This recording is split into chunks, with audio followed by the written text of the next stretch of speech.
$50 billion. That's the size of the China-shaped hole in Nvidia's balance sheet, and in 72 hours, Jensen Huang has to explain it on the record, under oath, to Wall Street. This isn't a bad quarter. This is the moment Nvidia officially loses the world's second-largest chip market. And the real twist?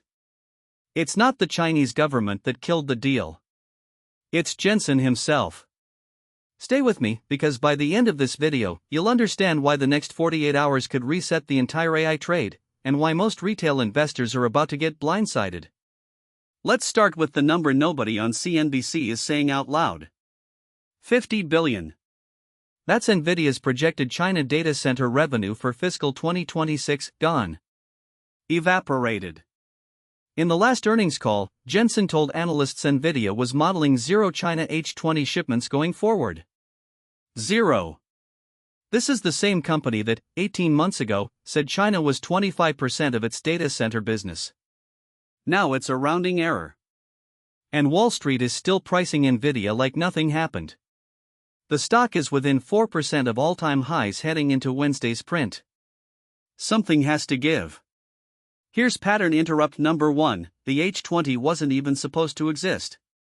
Nvidia designed the H20 specifically to comply with Biden-era export controls, a deliberately crippled version of the H100, with bandwidth throttled, interconnect speeds gutted, just barely legal to ship to Beijing.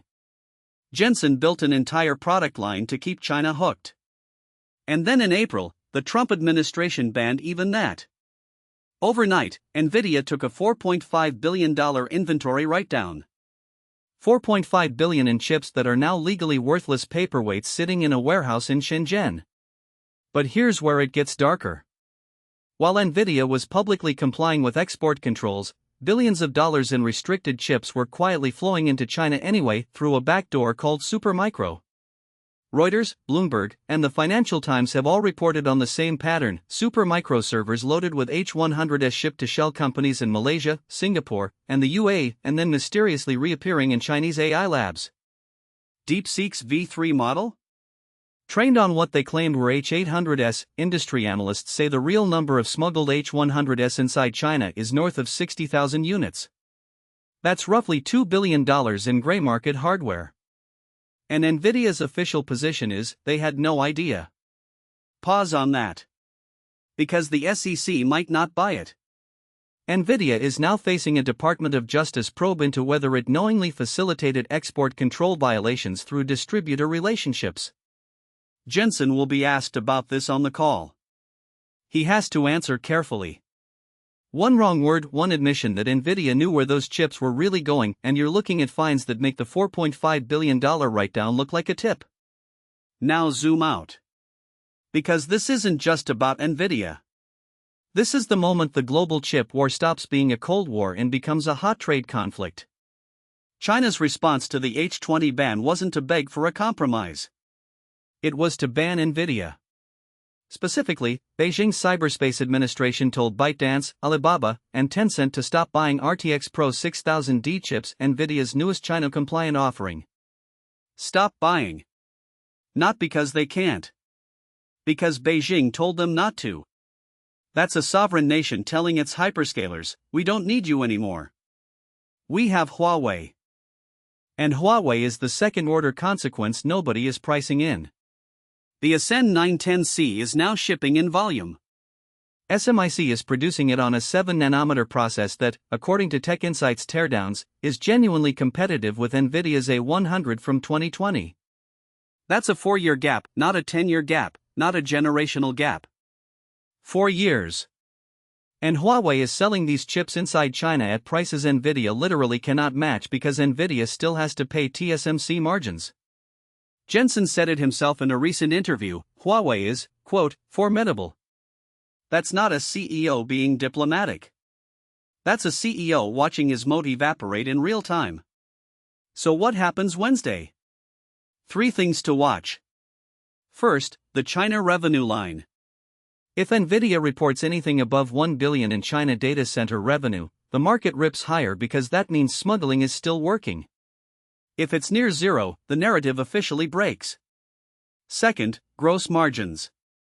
Nvidia has been guiding to mid-70s. If margins compress because they're discounting Blackwell to non-China customers to make up volume, that's a tell that demand outside China isn't as bulletproof as the bulls think. Third, and this is the big one, listen to how Jensen talks about sovereign AI. He's been pushing this narrative hard. Saudi Arabia, UAE, France, India all building national AI infrastructure on Nvidia. That's the replacement story for China. If those deals start slipping, there is no replacement story. And here's the twist I promised you at the top. The reason Jensen has quietly conceded China isn't because he had to. It's because he's making a bigger bet. Nvidia just announced a $100 billion investment in OpenAI. They're funding the customer that buys their chips. They're becoming the bank, the supplier, and the infrastructure provider all at once. Jensen is betting that the American AI build-out, Stargate, Microsoft, Meta, Oracle, will be so massive that losing China simply doesn't matter. It's the boldest pivot in semiconductor history. And it's either going to be the trade of the decade, or the moment Nvidia's circular financing scheme starts to look like the Cisco of 1999. Because here's the math that should terrify you.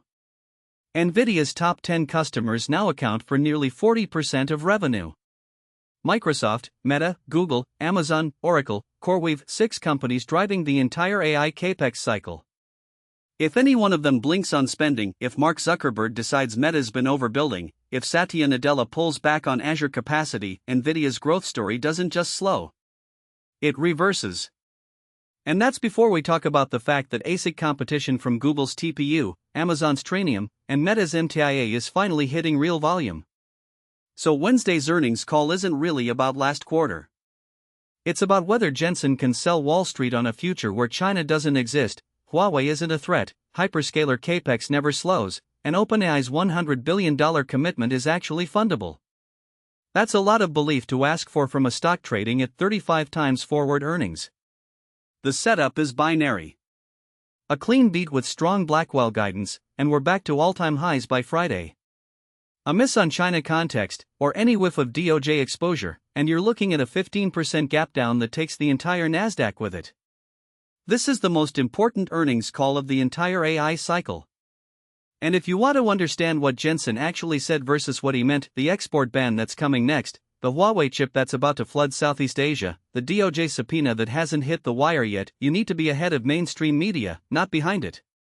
Subscribe so you're not the last to know when the next export ban drops.